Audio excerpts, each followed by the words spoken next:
Hi guys, Miss Francis here to continue our discussion of proteins. Proteins can actually change its shape by being altered by outside environmental conditions such as pH, salt, or temperatures. And remember, if that protein's shape or conformation changes, it can potentially change that protein's function. This is known as denaturing or unraveling a protein.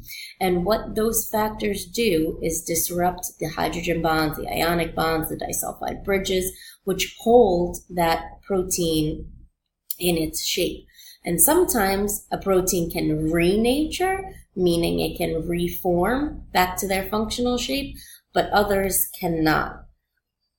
So sometimes if the structure of a protein is disrupted at the quaternary level or the tertiary level, it can renature itself.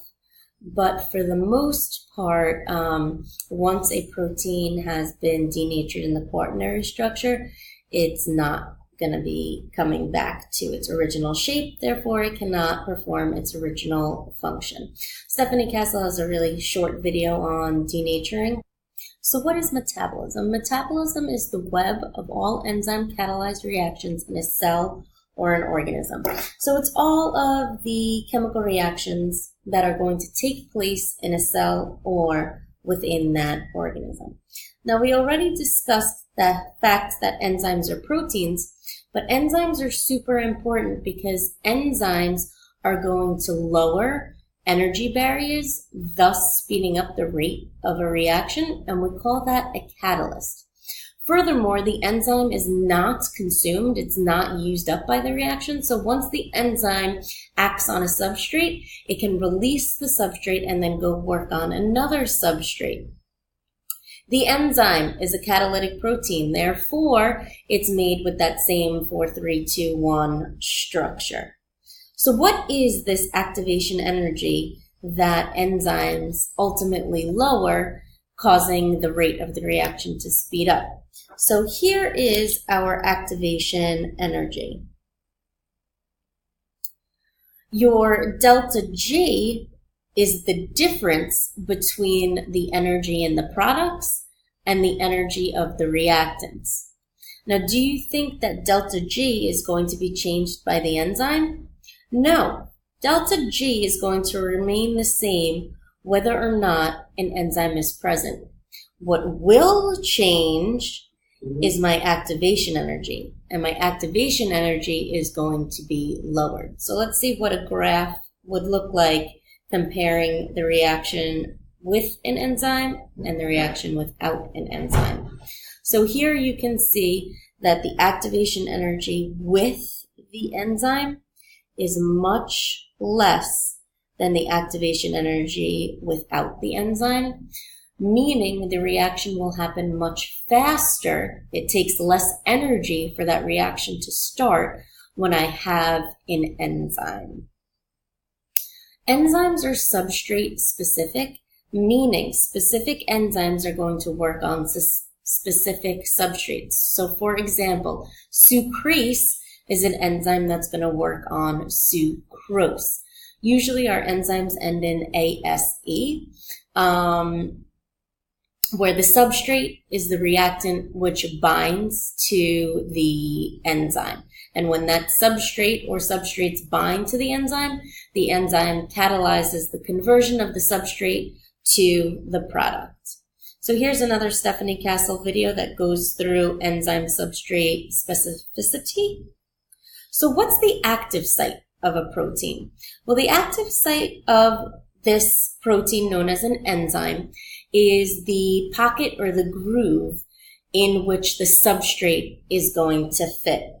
And as we said earlier, enzymes are going to have complex shapes that are going to determine their function, giving enzymes this characteristic called specificity, which sometimes we have referred to as the lock and key hypothesis, where the substrate fits into the enzyme like a key fits into a lock. Now we have come to accept what's known as the induced fit, which is when the substrate binds, the enzyme actually slightly changes its shape, leading to a tighter fit, which brings about the chemical groups from the substrate to the enzyme in order to catalyze the reaction. And then once the reaction occurs, once the enzyme is done doing its job, the products fall off and the enzyme returns to its original site. At the active site, you will find R groups, and it's these R groups that are going to interact with the R groups from the substrate to actually catalyze the conversion of that substrate to the product. So let's take a look. Here we have our active site, and you can see that the active site will also have R groups lining it.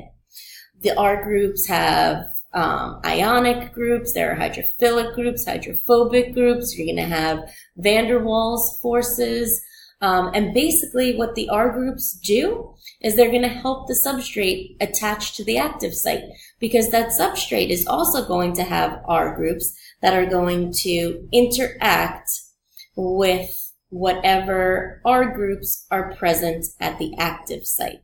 So this is what the active site might look like. Obviously, this is a loose interpretation of the active site. Here is my substrate.